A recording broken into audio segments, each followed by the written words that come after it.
그래픽스라는 건 점을 찍는 행위라고 볼 수 있어요. 그럼 화면에 점이 하나 있겠죠?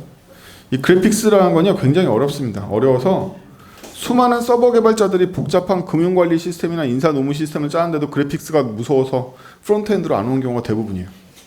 그 정도로 복잡하고 가장 어려워요. 여러분들 게임 서버 개발하는 게 힘들 것 같으세요? 아니면 그 앞에 있는 그래픽스 시스템을 다 구축하는 게 어려울 것 같으세요? 당연히 앞에 게 더 어렵겠죠. 예. 그래픽스는 기본적으로 점을 찍는 것부터 생각해 볼 수 있을 거예요. 화면 안에 점을 딱 찍었습니다. 흰색 점을. 이 점을 왕창 찍으면 이렇게 보이겠죠. 이게 여러분들이 보고 있는 모니터예요. 픽셀을 나눠보면 이렇게 보일 겁니다. 하얀 점만 있으니까 그림이라고 보이지 않아서 우체국 모양을 만들어 볼까요? 이거 일본 우정국 마크예요. 그래서 어떤 점은 빨간색인데 어떤 점은 하얀색이야 라는 정보가 보이고요. 각 점의 위치나 크기가 보여요. 이 점의 위치와 크기를 얘기해 보자면 좌상단 0,0에서부터 시작해서 하이트는 1이고 위스는 이만큼을 갖는 공간에다가 빨간색을 칠했다고 얘기할 수 있을 거예요. 이렇게. 그래서 지금 우리가 보고 있는 그래픽스 시스템의 근본적인 내용을 보면 X, Y 혹은 레프트 탑이라고 부를 수도 있겠죠. 위스, 하이트, 컬러로 얘를 표현할 수 있다. 표현할 수 있다. 어떻게 됐든 간에 마지막에는 이거예요. 그쵸? 마지막에는 이겁니다. 여러분들이 실제로 보고 있는 모니터의 마지막에는 이 점이에요. 그게 게임이 됐든 벡터 그래픽이 됐든 포토샵을 보고 계신 것 간에 어쨌든 간에 마지막에는 이거예요. 이걸로부터 역산해 가보자는 거예요. 그쵸? 자, 방금 봤던 레프트 탑, X, Y, 위스, 하이트 이런 것들은 숫자가 확정돼 있어요. 0,0 1,100 이렇게 고정되어 있는 숫자를 통해서 방금 봤던 화면을 구성했거든요. 이걸 저희는 그래픽 시스템에서 고정되어 있는 숫자로 표현하는 체계라고 불러요. 픽스 넘버스로 표현을 해요. 그래서 우리가 알고 있는 그래픽 시스템의 가장 원시적인 형태는 고정되어 있는 숫자로 표현하는 거다. 근데 문제가 있어요. 문제가 있다. 만약에 제가 1024라고 딱 고정을 시키면 얘네들한테 적응해서 그림을 그릴 수가 없다는 거죠. 그쵸? 적응해서 그림을 그릴 수가 없어요. 그래서 고정되어 있는 숫자로 만들어진 그래픽스 시스템은 환경에 적응할 수가 없어요. 환경은 다양한 것들이 주어지는데 실제 해상도라는 것도 주어지지만 그 외에도 많은 거 주어지죠. 우리가 모니터 해상도만 중요한 거예요? 아니죠. 브라우저의 실제 창 사이즈를 늘렸다 줄였다 하는 것도 중요하잖아요. 스마트폰 같은 경우에 가로 모드인지 세로 모드인지도 중요해요. 그렇죠? 많은 환경적인 변화가 있는데 고정된 숫자로 주면 거기에 대응할 수가 없다. 이게 심각한 문제다. 옛날에는 심각한 문제가 아니었어요. 전용 기계에 전용 해상도를 갖고 있는 기계에다가 전용 프로그램을 만들 때는 심각하지 않았는데 범용성 있는 그래픽스 시스템을 만들려고 그러면 고정되어 있는 숫자로 무언가 하기가 굉장히 어렵다. 그래서 환경적인 요인을 살펴보면 스크린 사이즈라든지 크롬 사이즈, 크롬 뭐냐면 여러분들 윈도우에서 창 열어보면 이렇게 닫기 버튼도 있고 스크롤바도 있고 뭐 이러잖아요. 프레임도 있고 그런 부분들 크롬이라고 불러요. UI에 있는 이 여러 가지 요소들 크롬이라고 부르고요. 뭐 그 다음에 이제 상속받는 여러 가지들. 그래서 이런 경우에는 아까 같은 숫자를 사용하지 않고 숫자를 대신하는 어떤 메타포를 사용해요. 퍼센트라든지 레프트라든지 블럭이라든지 뭐 이런 어떤 메타포를 사용해요. 메타포를 사용한다. 그럼 이 메타포가 뭘 의미하느냐? 원래는 고정된 숫자로만 그래픽스 시스템을 기술할 수 있었는데 퍼센트를 사용한다는 건 무슨 뜻일까요? 퍼센트는 비율로 계산한다는 건데 나의 부모를 기준으로 화면을 기준으로 특정한 기준을 대상으로 한 비율로 나타내는 게 퍼센트겠죠? 결국 퍼센트는 언제 실제로 화면에 그려질 때 환경을 인식해서 숫자로 바뀌게 되는 거죠. 그렇게 생각하면 퍼센트가 이제 뭘로 보이세요? 함수로 보이세요? 퍼센트라는 건 공식이자 함수예요. 그래서 이렇게 숫자 체계가 아니라 이렇게 계산식으로 되어 있는 체계를 사용하게 되면 이건 사실은 공식이자 수식이에요. 그래서 이 수식이 언제 적용되냐면 실제 그림을 그리는 순간마다 다시 그 함수를 돌려서 실제 숫자를 얻어서 그림을 그리게 된다는 거죠. 2단계를 거치게 되는 거예요. 그래서 우리가 직접 숫자를 쓰면 빠르게 쉽게 그릴 수 있지만 그러면 적응할 수가 없기 때문에 숫자 대신에 공식을 써준다. 공식을 써서 공식을 이용해서 실제 그림 그릴 때 숫자를 계산하게 하는 체계인 거죠. 그렇죠? 이 퍼센트라는 이 모든 메타포들은 다 그거예요. 그래서 제가 여기서 말하는 메타포는 한마디로 함수라고 얘기할 수 있어요. 이러한 체계를 추상화되어 있는 계산기를 사용한 체계라고 해서 offset calculator라고 합니다.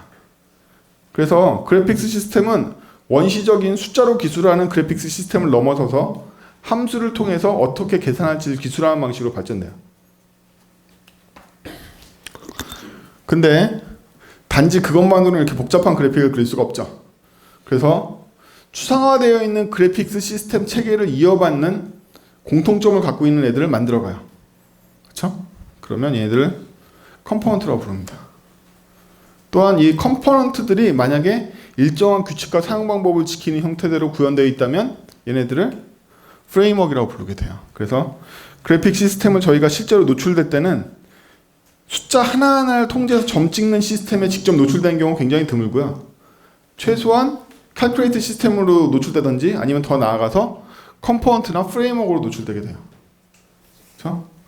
컴포넌트의 대표적인 예라면 여러분들의 HTML을 들 수 있을 거예요. 여러분들은 그림을 그리기 위해서 그림 이미지 경로의 JPG의 픽셀을 다 얻어와서 0,0에는 빨간색, 0,1에는 파란색 이렇게 안 칠하시잖아요. 그렇죠? 어떻게 칠하죠? 이미지 태그에다 이미지 넣으면 끝나는 거 아니에요? 가로 세로까지 다 자동으로 계산하지 않나요? 컴포넌트 레벨인 거죠. 그렇죠? 컴포넌트 레벨이잖아요. 근데 HTML 태그들은 다 스타일의 공통적인 속성이 먹고 있죠. HTML에 나오는 태그 하나하나를 컴포넌트라고 본다면 라디오 버튼이 됐든 div가 됐든 이미지가 됐든 얘네들 다 공통적으로 스타일 속성이 먹는 것들이 있잖아요. 그렇죠? 즉 공통되어 있는 시스템 하에서 이 컴포넌트를 개발했다고 볼 수 있겠죠? 그래서 HTML 체계 전체를 프레임워크라고 볼 수 있을 거예요. 이 개념들은 더욱더 확장됩니다. 부트스트랩에 있는 하나하나를 컴포넌트라고 본다면 부트스트랩 자체는 프레임워크라고 볼 수 있을 테고, 그렇죠?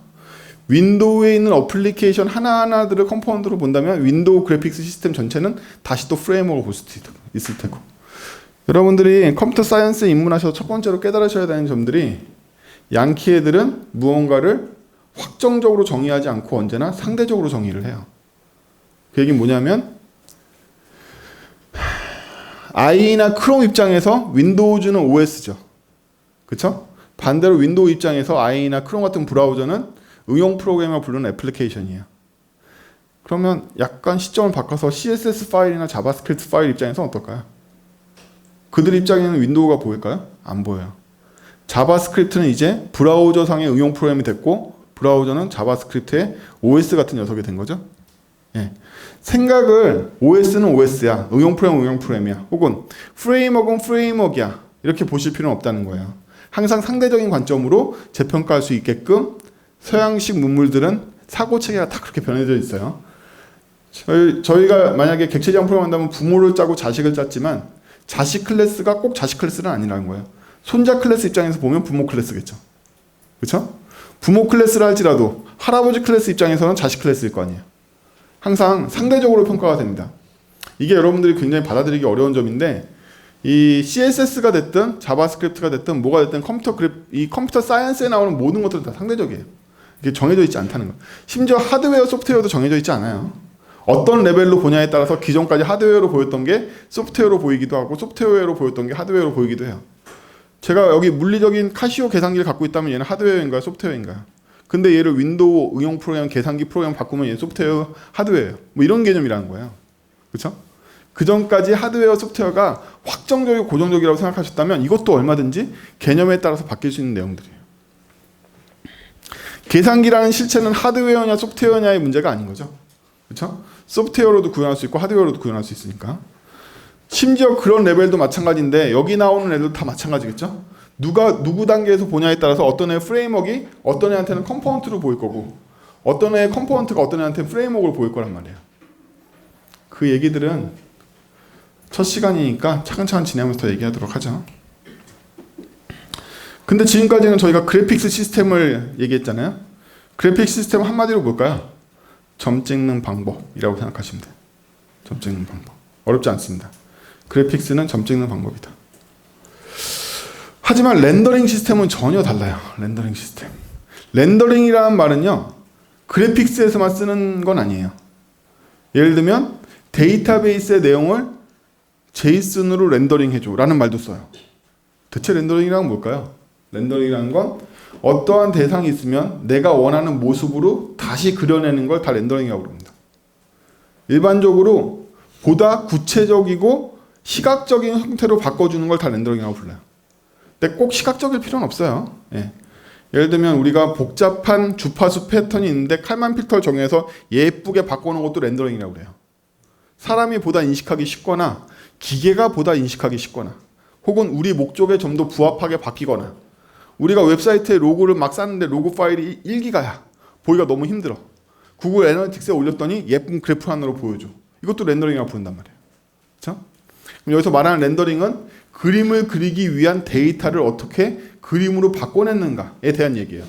아까 그래픽스 시스템은 점을 어떤 방식으로 찍는 거지에 대한 얘기라면 렌더링은 좀 다른 얘기죠. 어떠한 체계를 통해서 그림이 표현되는가. 그러면 그림을 표현하기 위한 정보는 대체 뭐야? 라는 개념이라는 거예요. 네이버닷컴이 있습니다. 여러분들 이 네이버닷컴의 복잡한 그래픽스를 어떻게 표현했을까요? 난감하죠. 여러분들이 브라우저의 도움도 없고 자바스크립트의 도움도 없이 이런 걸 만들려고 그러면 어떻게 만드시는 거예요? 바닥부터. 그렇죠? 렌더링 시스템은 일반적으로 그래픽스 분야에서 보통 2단계를 통해요. 여기에도 수많은 연구가 있기 때문에 이미 일반화되어 있죠. 첫 번째 단계는 박스를 찾는 겁니다.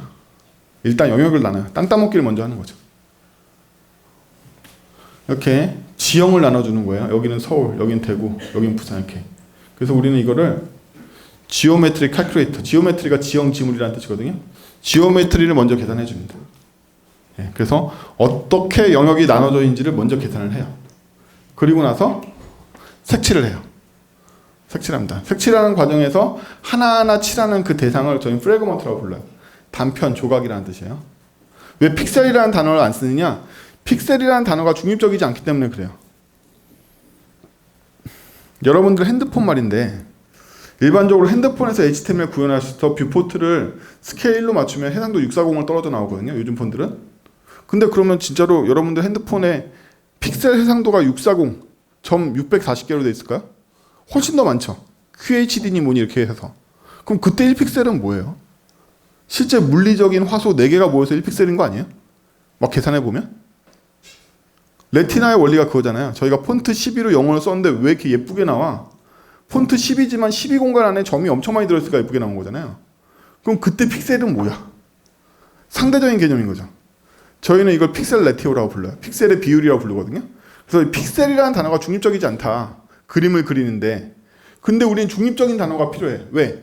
얘가 해상도가 얼마나 됐든 간에 이 영역을 반드시 다 채워야 되기 때문에. 1픽셀에 채우는 게 중요한 게 아니라 여기 나오는 물리적인 점을 다 채워야 돼. 그러면 언제나 모든 공간에 존재하는 모든 점을 가르치는 중립적인 단어가 필요해. 그게 프래그먼트예요. 프래그먼트를 채운다. 렌더링은 어떻게 한다? 지오메트리를 계산하고 프래그먼트를 채운다. 유식하신 분들은 아시겠지만 브라우저에 똑같이 적용되어 있어요. 지오메트리를 계산하는 과정을 리플로우라고 불러요. 그리고 지오메트리 안에 리플로우 된 영역 안에 채우는 행위를 리페인트라고 부릅니다. 어느 시스템들이랑 대부분 비슷해요. 예. 이게 여러분들 웹젤로 넘어가서 3D 그래픽을 하시든 다이렉트X를 그리든 유니티를 그리든 다 비슷합니다. 어차피 영역을 나눈 뒤에 영역 안에 채운다 라는 생각으로 렌더링 시스템들 대부분 구성합니다. 자, 이제 CSS 스펙으로 넘어가기 전에 지금까지 제가 왜 렌더링 시스템과 그래픽 시스템을 얘기하냐면 지금 우리가 배우게 되는 CSS는 결국 뭐다? 어떻게 하면 고정되어 있는 숫자를 사용하지 않고 계산된 체계로 그래픽을 표현할까? 와, 지오메트리의 영역을 어떤 식으로 표현할까? 또 색칠을 할 때 어떤 식으로 명령을 내릴까에 대한 일종의 언어인 거죠. 그렇죠? 예를 들면 아까 프래그먼트 말인데 제가 어떤 사각형 안에 빨간색을 채우고 싶으면 여러분들 어떻게 하시죠? 백그라운드 컬러에다가 레드라고 주시면 되겠죠. 이 명령이 이제 봤더니 뭐 하는 거다? 내가 땅 따먹기 한 공간을 프래그먼트를 빨간색으로 채우라는 얘기였어. 라는 거죠. 그렇죠? 땅 따먹기 할 때는 width, height 이런 거 주시는 거죠. 그럼 내가 원하는 지오메트리의 형태가 변한다. 보드 라디우스는 어떻게 되는 걸까요? 땅 따먹기 영역을 둥게 깎아서 바꾸는 걸까요? 안 바꾸는 걸까요? 어려워하지 마시고 프레그먼트를 해보시면 돼요. 보드 라디우스를 준 둥글게 처리된 사각형 안에 백그라운드를 줬는데 빨간색이 모서리까지 다 채워지면 영역을 못 잘라 먹은 거고, 동그랗게 채워지면 영역을 제대로 잘라 먹은 거죠. 쉽다. 그렇죠? 이런 개념이에요. 근데 아까 퍼센트하고 숫자까지는 쉬워요. 추상적인 계산 체계에서 그냥 픽셀을 쓰는 것과 퍼센트 쓰는 데까지는 어느 정도 이해가 돼. 근데 그 정도 가지고는요, 표현하기가 굉장히 어렵다. 화면의 오른쪽에 붙이면 어떻게 해야 되는 거죠? 실제로는 우리가 right라는 키워드를 줘서 오른쪽에 붙인다는 행위는 실제로 뭘까요? 부모의 위스를 계산하고 나의 위스를 계산해서 부모의 위스 빼기 나의 위스 한 자리를 나의 레프트로 삼다 아니에요? 엄밀하게 right를 표현하자면 부모의 위스가 100인데 나의 위스가 10이야. 100에서 10만큼 뺀 게 90이죠. 나의 레프트를 90으로 놓을 거야. 이게 right의 의미죠. 추상적인 체계를 표현하는 단어는요, 퍼센트처럼 반드시 공식이 쉽게 떠오르지 않은 경우도 많아요. 보다 어려운 개념이나 어려운 계산식을 쓰는 게 사람한테는 더 편할 수도 있는 거예요. 그렇죠? right라는 키워드는 되게 편하잖아요. 편한데 계산하려면 복잡해지는 거잖아요. 그렇죠? right의 의미도 되게 어렵죠. 부모가 여러 층으로 있으면 마지막 부모의 가로에 있는 크기에 내 가로를 빼가지고 구한다로 돼 있을 거 아니에요. 그럼 내 가로는 뭐야? 나의 가로는 위스일까요? 오버플로우 히든이 아니라면, 오버플로우 오토라면 내 가로는 더 늘어나잖아. 위스를 100 줬지만 글자 잔뜩 채우면 더 늘어나잖아. 오버플로우 히든이 아닌 이상은. 그럼 그거만큼 다시 재계산해야 되네? 이런 복잡한 작용이 안에 엄청 많이 들어있단 말이에요. 그 right라는 단어 하나에. 그렇죠? 그래서 CSS에서는 굉장히 풍부한 추상적인 계산 체계를 표현하는 말이 무지막지하게 메타포가 많이 나와요. 그럼 여러분들은 각각의 메타포에 대해서 어떤 식으로 내부에서 계산되는지를 이해해야지만, 수식으로 풀어내지 못해도 이해해야지만 우리가 원하는 레이아웃을 그릴 수가 있다. 우리가 원하는 지오메트리를 설정하고 우리가 원하는 대로 프레그먼트를 할 수가 있어. 그래서 CSS를 배운다는 건 다시 말하자면 CSS에 나오는 속성 또는 값이 구체적으로 발현될 때는 어떠한 방식으로 계산돼서 표현이 되는 건지를 이해하는 데 있어요. 이해하는 데 있다. 어렵죠? CSS를 이렇게 심각하게 생각해 보신 적이 없을 거예요. 그렇게 생각해 보신 적이 없으니까 대부분 어떻게 쓴다? 이런 케이스는 이런 거야 하고 카피 앤 페이스트 엄청 갖다 붙여 쓰는 거죠. 근데 약간만 변형해서 이렇게 해달라고 그러면 못 하시는 거잖아요. 그 패턴은 모르겠는데 구글 검색 아무리 뒤져도 안 나오는 레이아웃이야. 못 하는 거죠. 하는 놈 있죠? 회사에 한두 명씩 제대로 배운 애들. 걔네들은 35살 넘어서까지 회사에 있는 거고, 그렇게 못하는 애들은 35살 이전에 잘리고 또 젊은 애들이, 어린 애들이 와가지고 싼 값에 그 자리 채우는 거예요. 이게 진실입니다. 자, 이러한 CSS는요 어디서 뚝딱하고 떨어진 게 아니에요. 이 렌더링 분야하고 그래픽스 분야는 박사학의 교수님이 존재할 정도로 오래된 분야입니다. 오래된 분야고, 그 분야의 석학들이나 그 분야의 유명한 사람들이 브라우저 시스템에도 이 렌더링 시스템의 추상적인 내용들을 많이 넣기 위해서 다른 시스템에 이미 있던 많은 렌더링 시스템들을 다 차용해 왔어요. 특히 이 웹이라는 건 나중에 발현되어 있는 시스템이기 때문에 기존에 있는 많은 학문들을 다 많이 받아들여요. 그래서 이 웹에 있는 CSS의 렌더링 시스템은 수많은 시스템에 있는 렌더링 시스템을 엄청나게 많이 받아들였고 지금도 무지막지하게 들어오고 있어요. 그래서 체계가 굉장히 난잡하다. 게다가 복잡해. 또한 일관성도 없어. 어떤 부분은 이러한 이론에 의해서 만들어져 있고 어떠한 부분은 이러한 관념적인 계산 방법을 쓰고 있어. 뭐 이런 식으로 돼 있단 말이에요. 그래서 체계가 한두 개가 아니에요. 체계가 굉장히 많다. 그럼 이러한 복잡한 체계를 어떤 식으로 사양서를 관리하느냐라는 문제도 있겠죠. 기본적으로 우리가 이게 맞는 구현이야 틀린 구현이야를 판정하는 건 사양서예요. 사양에 그렇게 돼 있으면 그게 맞는 거고 브라우저가 틀린 거겠죠. 그렇죠? 근데 브라우저가 작동하는 게 맞는지 틀린지를 보려면 사양서를 보면 돼. 그거 왜 중요하죠? 어차피 브라우저에서 그렇게 작동 안 하고 있는데 표준이 무엇인지를 알아야지 표준대로 구현하고 나머지를 폴리필 하겠죠. 그렇죠? 어떤 게 표준인지를 알아야지 맞게 구현한 다음에 안 되는 부분만 고칠 거 아니에요. 근데 만약에 이 브라우저는 이렇게 작동하고 저 브라우저는 저렇게 작동하는데 어떤 게 옳은지 몰라. 이러면 이거에 맞췄다 저거에 맞췄다 이렇게 우왕좌왕할 거 아니에요. 표준을 구현하고 나머지 예외를 처리하면 되는데 이러한 사고방식을 가지려면 어디가 표준인지를 먼저 이해해야 되겠죠. CSS는요 최초에 오페라 브라우저를 만든 이안 힉스가 W3C에 제안을 했어요. 야, HTML 좋은데 HTML에다가 그림과 관련되어 있는 것들을 다 집어넣었더니 너무 더럽고 복잡해서 관리가 안 된다. 그거를 기존의 그래픽스 시스템에 있는 것들을 차용해 와서 CSS라는 걸 만들면 어떨까 하고 제안을 했어요. CSS 레벨 1이라고 불러요. CSS는 버전이라는 말을 쓰지 않고 레벨이라는 말을 쓰는데 W3C에 있는 사양들이 다 레벨이라는 말을 쓰는 게 아니에요. 특이하게 CSS만 레벨이라는 말을 사용합니다.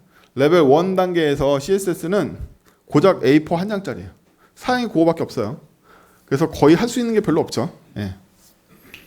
레벨 2가 제한이 됩니다. 곧 이때부터 득달같이 달려드는 거죠. MS고 뭐고 다 같이 달려들어가지고 우리는 이거 넣었으면 좋겠어. 우리는 이런 아이디어가 있어. 막 집어넣습니다. 그래서 CSS2 시대에는 대부분 MSI 4가 세상을 지배하고 있을 시절이라서 이때 W3C에 있는 대부분의 스펙들은 다 MS가 제한한 게 많아요.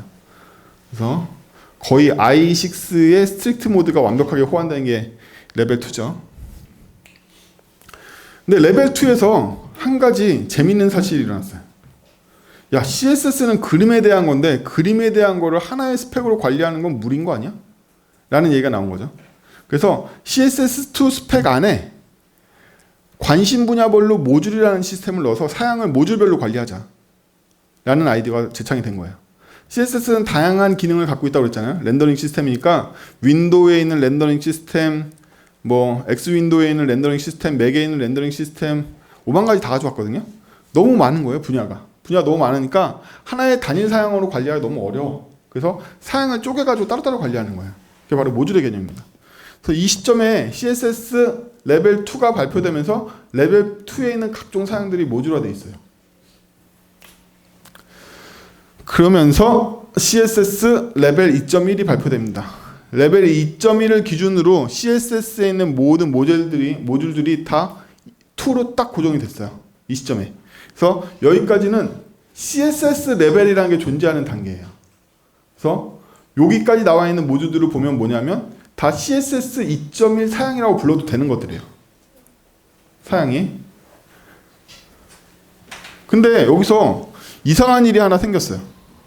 무슨 일이 생겼냐면 모듈별로 어떤 분과는 되게 열심히 일을 해가지고 2에서 2.1이 돼야 되는데 모듈 3를 발표하는 팀이 생긴 거예요.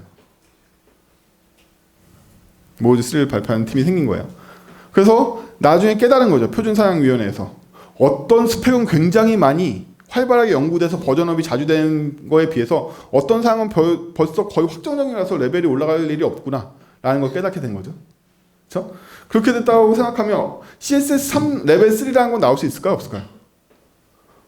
이 아이디어는 뭐가 있냐면 여기 있는 모든 기능이 다 레벨 3로 한꺼번에 올라간다는 아이디어가 있는 거잖아요.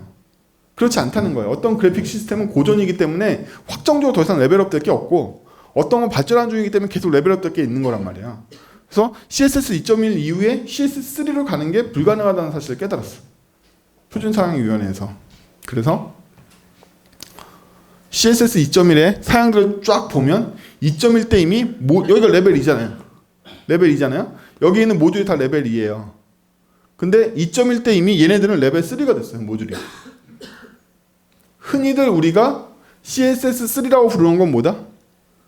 CSS 레벨 2.1에 포함되어 있는 모듈 중에 레벨 3인 애들을 모아서 CSS 3라고 부를 뿐이지 공식 문서에 CSS 3는 존재하지 않아요. 그럼 이후의 세계는 어떻게 돼 있을까요? 모듈 레벨이라는 걸로 바뀝니다. 더 이상 CSS 통합 레벨이라는 건 존재하지 않고 모듈 레벨이라는 게 있어서 얘네들은 새로 태어났죠. 그렇죠? 트랜슬레이션이라든지 이런 애들 다 새로 태어났잖아요. 그렇죠? 컴포징, 임팩트, 마스킹, 플렉스박스 그리드 이런 거 다 새로 태어났잖아요. 얘네들은 CSS4나 CS3가 아니에요. 얘네들은 CSS 모듈 트랜스폼 레벨 1이에요. 실제로 가서 사양서를 보시면. 자, 이제 이후의 세계는 얘네들이 레벨업을 해가는 과정이겠죠. 그럼 CSS의 사양의 세계는 끊임없이 모듈이 탄생하고 각 모듈들은 모듈대로 나름대로 업데이트를 하고 있겠죠. 여러분들 지금 W3C에 가면 어떤 애는 레벨 막 4, 5로 제한이 들어가고 있고 어떤 애는 레벨 2에서 놀고 있고 막 이럴 거 아니에요. 그렇죠? 기존 사양도 다 재검토됩니다. 다른 사양이 추가되면 관계성이 생기기 때문에. 얘 때문에 다른 사양도 영향을 받을 수 있는 거잖아요. 이펙트 때문에. 그럼 얘들 다 레벨업을 해줘야 돼요. 어떤 애가 새로 생기면. 그렇죠? 이 그림을 보건대 현 시점에 CSS의 최신 레벨을 다 알고 있는 사람이 있을까요? 없어요.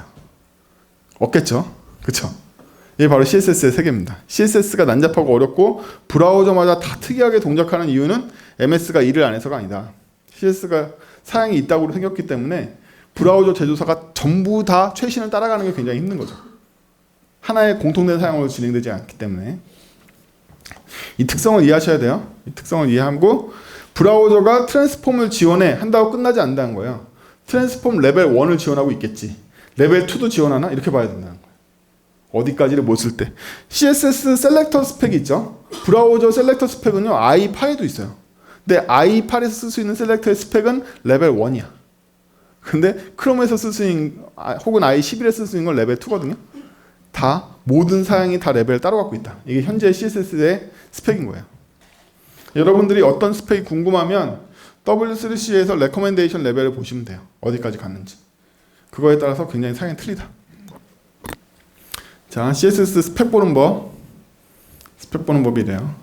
그래서 어디 가서 무식하게 CSS3나 CSS4가 있다고 얘기하면 안 돼요. 사양을 잘 모르는 사람들, 아마추어들끼리 얘기할 때 하는 거고. 근데 이 아름다운 세상이 여기서 끝나면 좋은데요. W3C가 영향력을 많이 갖고 있던 시대는 스티브 잡스가 아이폰 만들기 전이에요. 아이폰 만들면서 무슨 일이 일어났냐면 MS의 영향력이 굉장히 약화되고 구글하고 애플의 영향력이 강화됐잖아요. 그러면서 기존의 MS의 어용단체 비슷한 W3C에 대해서 이 새로운 신흥 강자들이 굉장히 반발을 제기합니다. 니네들은 분위기가 너무 칙칙해. 우리끼리 놀 거야. 그래서 WWG 같은 단체를 만들어서 HTML5 같은 경우에 W3C 제한과 상관없이 막 브라우저에 탑재시키고 이랬잖아요. 기억나세요? 그러면서 W3C도 많은 걸 내려놨어요. 많은 걸 내려놓고 W3C의 드래프트가 됐다 하더라도 브라우저에서 먼저 구현한다고 뭐라고 안 그럴게. 그전엔 기조가 어땠죠? W3C에 권고안이 돼야지만 브라우저가 구현할 자격이 있어. 뭐 이런 식으로 통제하려고 들었단 말이에요. 지금 여러분들 크롬 최신 버전에 있는 새로운 기능들은 대부분 W3C가 하면 권고안이 아니에요. 대부분 드래프트 초안입니다. 근데 지네들이 구현하고 싶은 것부터 막 구현하는 거죠. 나 이거 구현하고 싶은데 이런 막 구현해요. 오히려 권고안에 있는 것 중에 구현 안 한 게 엄청나게 많이 쌓여 있어요. 그러면 이제는 W3C에서 중앙 통제하는 파워가 거의 없었다고 봐야겠죠. W3C도 이 점을 인정해서 W3C 커뮤니티 앤 비즈니스 그룹이라는 것들을 운영하기 시작했어요. 이거는 표준은 아니지만 W3C 산하에 있는 커뮤니티로 인정을 하고 이 커뮤니티의 활동을 공식적인 활동으로 내가 봐줄게. 이런 기조예요. 그래서 이게 만들어진 이후로 WWG처럼 우후죽순 다른 단체를 만들 필요는 없고요. W3C 커뮤니티 비즈니스 그룹을 새로 만들어버려요. 그리고 이 그룹에서 마구마구 뭔가를 사양할 지네끼리 꿍짝꿍짝 만듭니다. 꿍짝꿍짝 만들어서 이걸 어디다 제출하냐면 W3C에다 드래프트로 그냥 밀어넣어요. 드래프트니까. 드래프트 밀어놓고 브라우저 제조사는 그냥 막 만들기도 하고, 예. 어떤 애들 막 무시하기도 하고 막 이래요.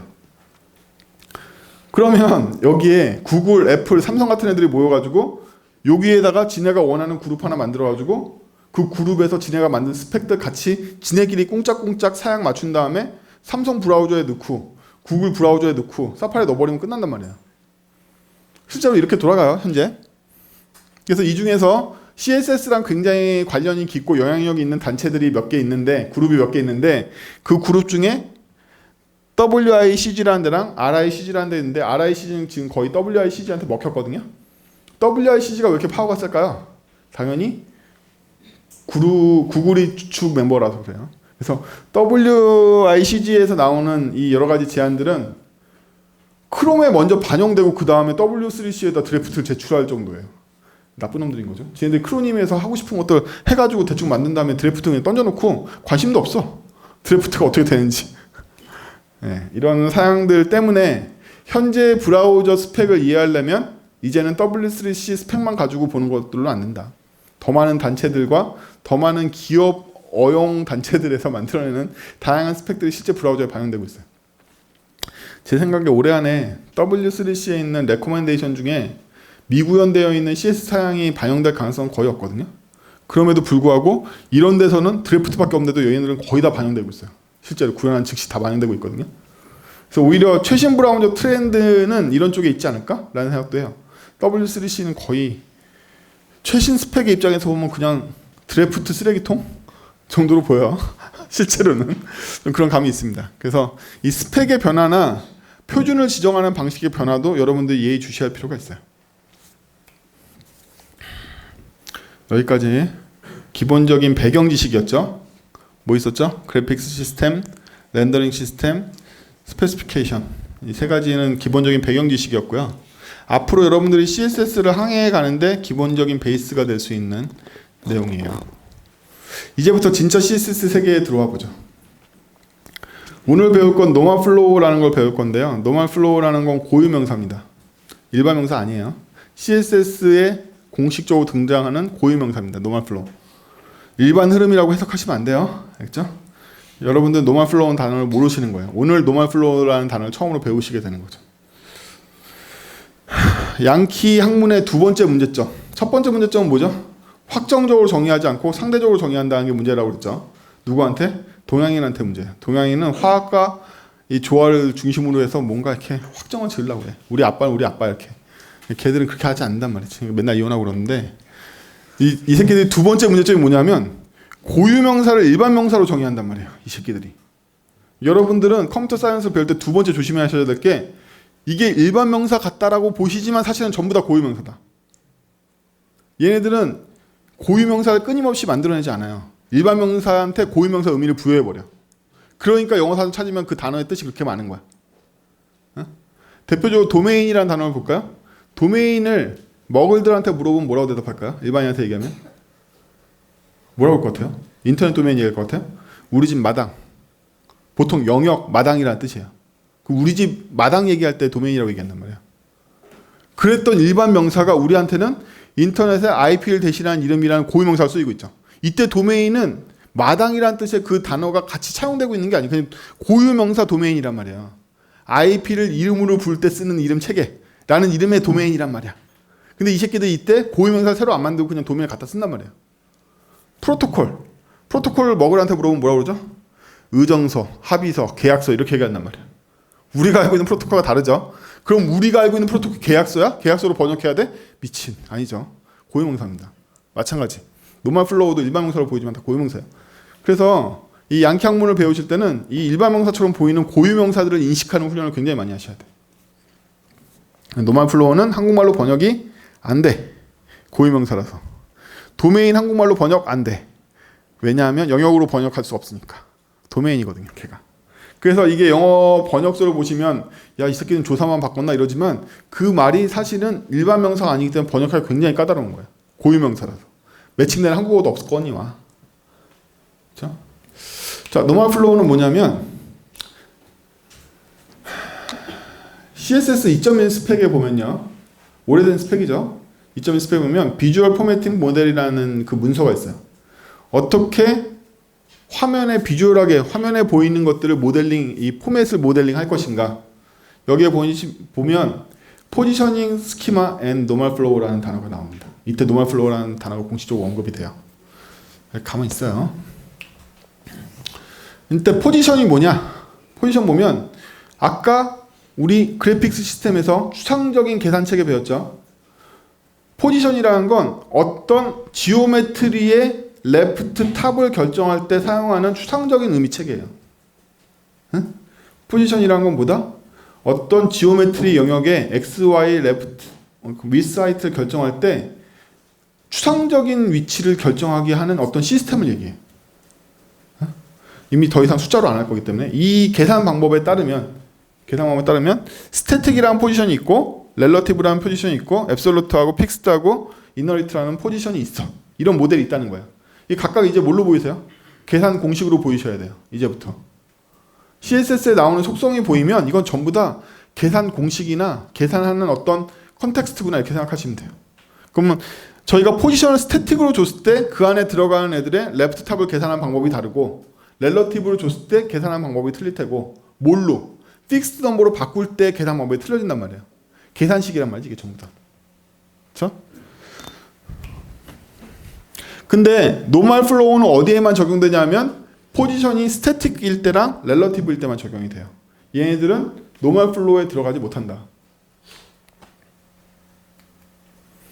노멀 플로우는 또한 두 가지로 설명이 돼요. 이 노멀 플로우라는 장애가 보시면 노멀 플로우에는 두 가지 뭐가 있다? 계산 공식이 있어. 계산 공식이 있어. 첫 번째는 블록 포매팅 컨텍스트라는 계산 방식이 있고, 두 번째는 인라인 포매팅 컨텍스트라는 방식이 있고, 마지막으로 렐러티브 포지셔닝이라는 방법이 있는데 얘는 노멀 플로우의 일부이긴 하지만 포지션 모델에서 정의하고 있어요. 그래서 실제로 노멀 플로우를 계산하는 방법은 블록 포매팅 컨텍스트와 인라인 포매팅 컨텍스트라고 얘기할 수 있습니다. 이거를 줄여서 BFC, IFC로 이제부터 부를 거예요. 워낙 기니까. 그래서 BFC는 블록 포매팅, IFC는 인라인 포매팅 이라고 생각해보죠. 그럼 여기서 나오는 블록과 인라인이라는 단어를 알아야 돼요.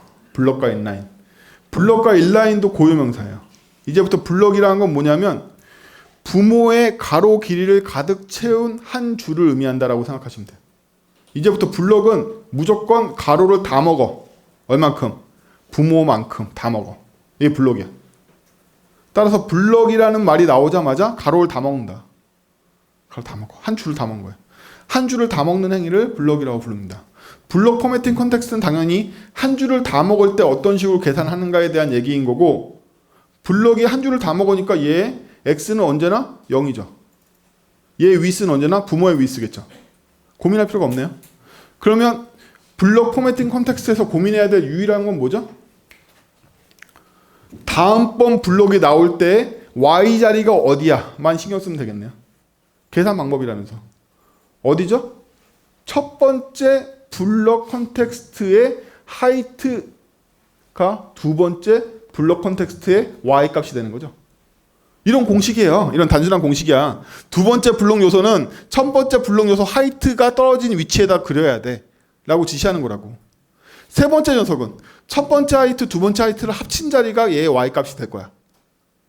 이 계산 방법이 바로 BFC다. BFC다. 그렇죠? 또한 BFC의 두 번째 특성, 안에 있는 블록 요소의 하이트의 합이 나의 하이트가 돼. 그렇죠? 네. 이게 기본 작동인 거예요. 여기다가 50짜리 넣으면 얘는 100이 되는 거죠.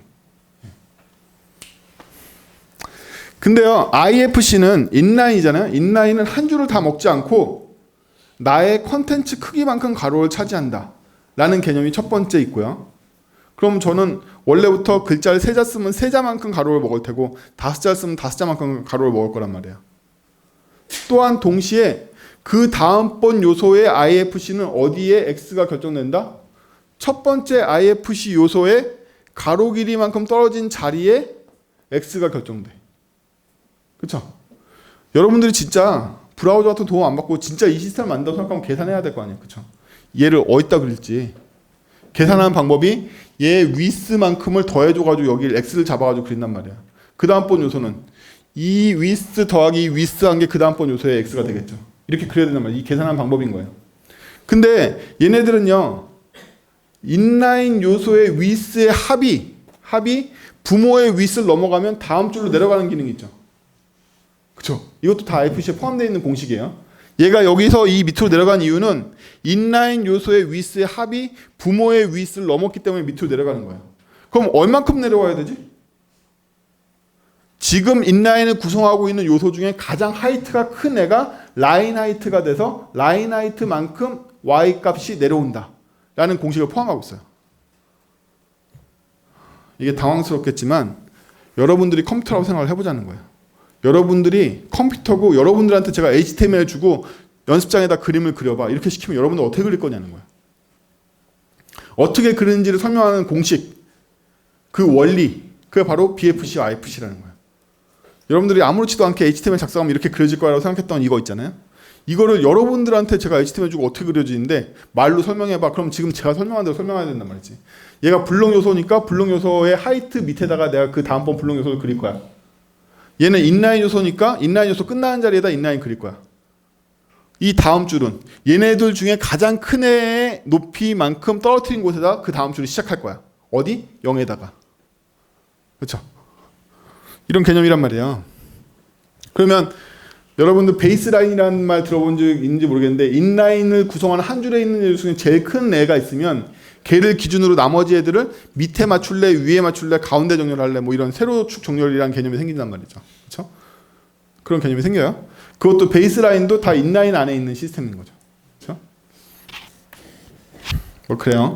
그래서 BFC와 IFC의 기본은 용어가 어려워서 그렇지 힘든 얘기는 아니다. 어떻게 한 줄을 먹는 애를 그리는지, 한 줄이 아니라 점점이 그려진 애들을 어떻게 그리는지에 대한 공식, 원리에 대한 얘기예요.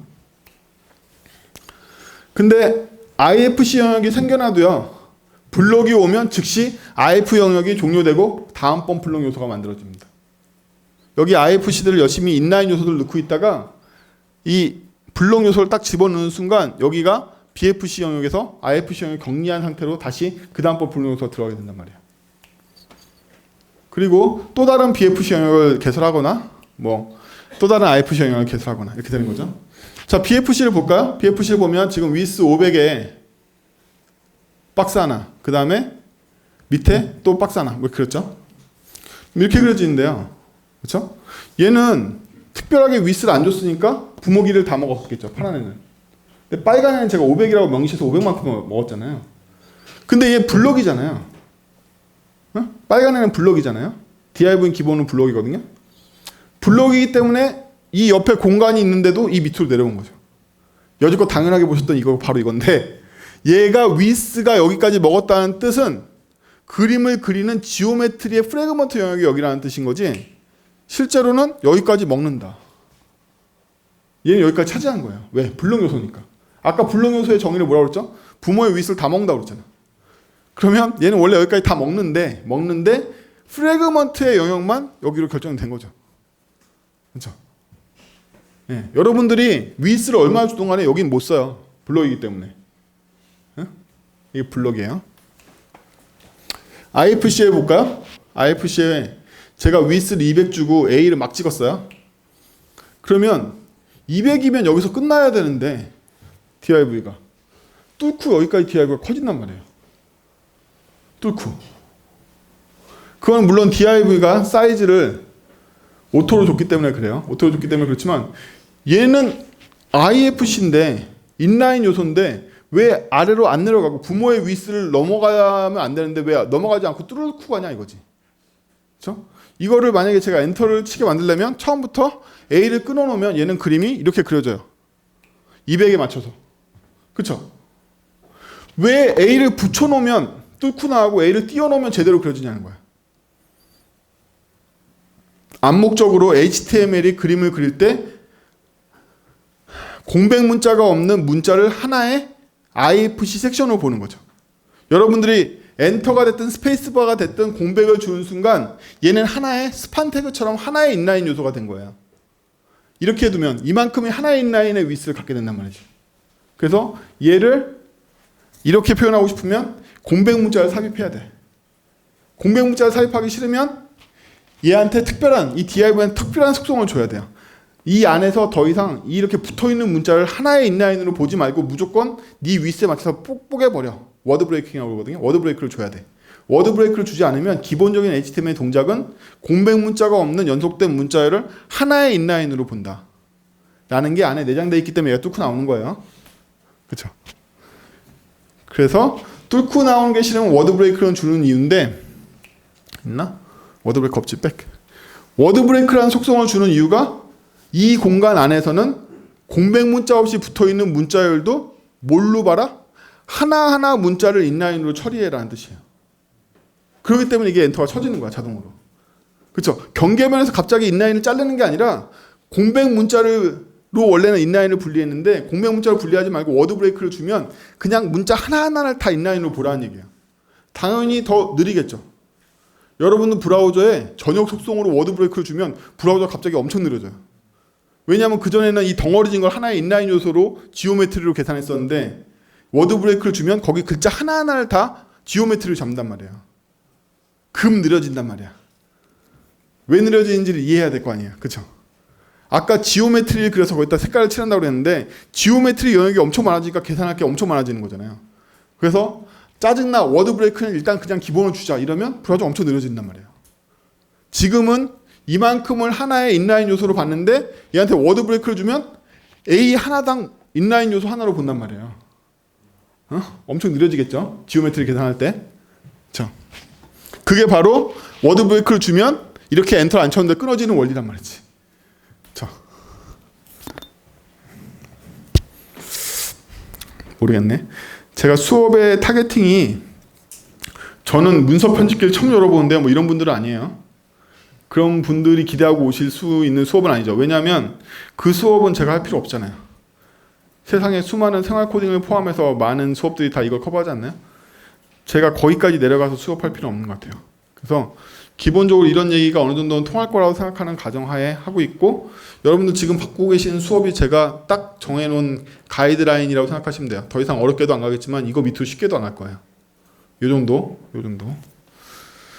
오늘 처음에 서로 면접 보는 날이라고 생각하고 여러분들은 제 수업에 평가를 해보시면 될 것 같고요. 계속 다닐만 한지 아닌지, 아니면 저는 거꾸로 또 여러분들의 반응을 보면서 앞으로 수업을 어느 레벨로 진행할지를 보고 있는 거고. 예. 자, 이제 IFC, BFC 하나하나 특성을 봤으니까 이번에 합쳐보죠. 자, 지금 여기 보면요, 위스 500짜리 DIV가 감싸고 있습니다. 하나의 BFC 영역이라고 볼 수 있겠죠. 블록 요소라고. 이 블록 요소 안에 보면 헬로우라는 단어가 나왔어요. 이 헬로우라는 단어는 당연히 IFC입니다. 인라인 요소예요. 그 다음에 스팬 태그가 나왔죠. 스팬 태그도 당연히 인라인 요소예요. 제가 엔터를 쳤지만 헬로우 옆에 월드가 붙을 걸로 예상이 돼요. 근데 말이죠, 스팬 태그 안에 div가 있잖아요. 그럼 div는 뭐죠? div는 블록 요소잖아요. 인라인 요소 안에 블록 요소가 있으면 어떻게 작동하는 거야? 스팬 전체를 보면 인라인이니까 스팬 옆에 느낌표가 붙어야 되는 거 아니에요? 그렇죠? 근데 스팬 안에 블럭이 있으면 블럭 때문에 뽀개져서 헬로 월드는 붙고 한 줄이 띄어진 다음에 그 줄 밑에 느낌표가 붙는 거야? 어떻게 되는 거야? 라는 거예요. 그렇죠? 어렵죠? 이 퀴즈가 어려운 게 바로 렌더링 시스템에 대한 이해가 없기 때문에 그래요. 여러분들 첫 번째로 아셔야 될 게, 렌더링 시스템과 돔의 구조는 무관하다. 돔의 포함 관계와 렌더링을 평가할 때 포함 관계는 달라. 아까 렌더링을 어떻게 그린다고 그랬죠? BFC, IFC로 그린다고 그랬죠? 그렇죠? 얘는 그러면 돔의 포함 관계는 이렇게 돼 있을지 몰라도 그림을 그리는 브라우저 눈에는 뭘로 보인다? BFC 시작, IFC, IFC, BFC 시작, BFC가 끝났으니까 IFC 이렇게 보인단 말이에요. 그냥 이 돔의 포함 구조가 안 보여. 그냥 그렇게 보인단 말이야, 걔한테는. 그래서 이렇게 그려집니다.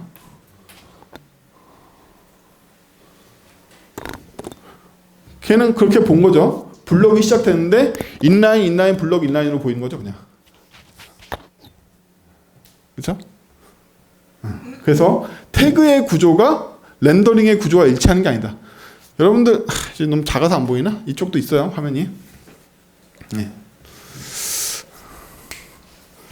자, 좀 더 어려운 문제를 갈까요? 자, 이번에 별 2개, 헬로 월드까지 똑같죠? 느낌표까지 똑같아요. 그 다음번에 다시 블루라는 애를 넣었어요. 스팬, div 뭐 이런 포함관계가 좀 나와있죠? 볼까요? 보면요, 이렇게 그려져요. 차근차근 따져볼까요? 별별 헬로 월드까지는 전부 다 인라인 요소니까 한 줄에 그려졌겠죠? 다음에 얘는 블록 요소니까 블록 먹고, 그 다음에 인라인 나왔으니까 인라인 먹고, 그 다음에 다시 블록 나오는 바람에 인라인 격리하고 다시 블록이 먹고, 그 다음에 다시 인라인 나왔으니까 밑에 그려지는 거죠. 이제 안 헷갈리시죠?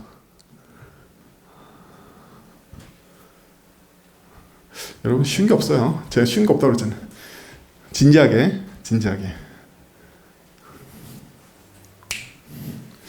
렐러티브를 볼까요?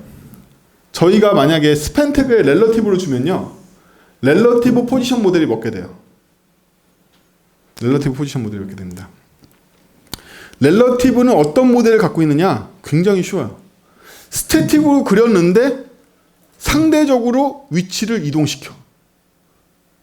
그럼 먼저 스태틱으로 그리고 렐러티브에 있는 것만큼 상대적으로 그리면 되겠죠. 원리가. 스태틱으로 그린 다음에 렐러티브에 지시되는 것만큼만 상대적으로 이동해 주면 돼요. 여기 보면 제가 이 스팬 태그는 월드하고 빨간색 박스를 포함하고 있죠. 월드하고 빨간색 박스. 여기에만 제가 포지션 렐러티브 줬잖아요. 그리고 와서 탑을 50픽셀 아래로 내리라고 지금 명령을 줬단 말이야. 그러면 월드하고 빨간 박스만 내려가야 되지 않나요?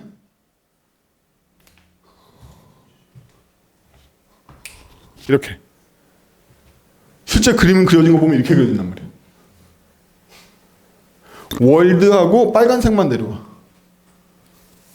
이 이해 못할 그림이 사실은 이해가 할 만한 거죠.